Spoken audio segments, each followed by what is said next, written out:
Hello friends, നമുക്ക് എത്രയും പെട്ടെന്ന് എങ്ങനെ വീട്ടിലൊരു ഫിഷ് ബിരിയാണി തയ്യാറാക്കാം നോക്കാം. ഞാൻ ഇപ്പോൾ എടുത്തിട്ടൊരു 3 പീസ് ട്യൂണ ഫിഷ് എടുത്തിട്ട് കഴുകി വൃത്തിയാക്കി അതിൽ ഉപ്പ്, മുളക് പൊടി, മഞ്ഞൾപ്പൊടി, ചതവ്, ഇച്ചിരി നാരങ്ങനീരും കൂടി ആക്കി റെസ്റ്റ് ചെയ്യാൻ വെച്ചിട്ടുണ്ട്. പിന്നെ നല്ല ചൂട് എണ്ണയിലോട്ട് ഇവയെല്ലൊന്നും പൊരിച്ചെടുക്കണം. നല്ല മുരി ആവരുത്, ഒരു പാകത്ത് ജസ്റ്റ് ഒരു വേവ്. ഇത് എണ്ണ നല്ലോണം ചൂടായിട്ടുണ്ട്. അപ്പം മീനിട്ട പാടെ ഒന്ന് ഇങ്ങോട്ട് വീർത്ത് മുകൾക്കൊന്ന് പൊന്തി വന്ന് മീനെടുക്കുമ്പോൾ പൊട്ടിപ്പോവാതെ ശ്രദ്ധിക്കണം.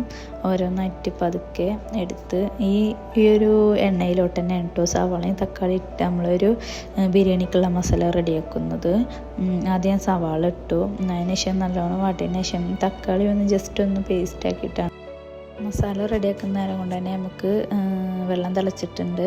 അതിക്ക് നമ്മൾ ഗ്രാമ്പു, ഏലക്കായ്, കറുവാപ്പട്ട, ബൈ ലീഫൊക്കെ ഇട്ടിട്ടുണ്ട്. 2.5 കപ്പ് അരിയും നമ്മൾ മസാലപ്പൊടികൾ ഇട്ടിട്ടുണ്ട്. മഞ്ഞൾപ്പൊടി, മുളക് പൊടി, മല്ലിയില കുറച്ചിട്ട് പിന്നെ ചതവും കുറച്ചിട്ട്. അങ്ങനെ കൂടുതൽ മസാല ഇട്ടില്ല കേട്ടോ. ഞാൻ പെട്ടെന്ന് റെഡിയാക്കാൻ പറ്റിയൊരു ഫിഷ് ബിരിയാണിയാണ്. അപ്പോൾ ഇതാ നമ്മൾ ദമ്മൊക്കെ ചെയ്തിട്ട് റെഡിയാക്കി വെച്ച് സെറ്റ് ചെയ്തിട്ടുണ്ട്.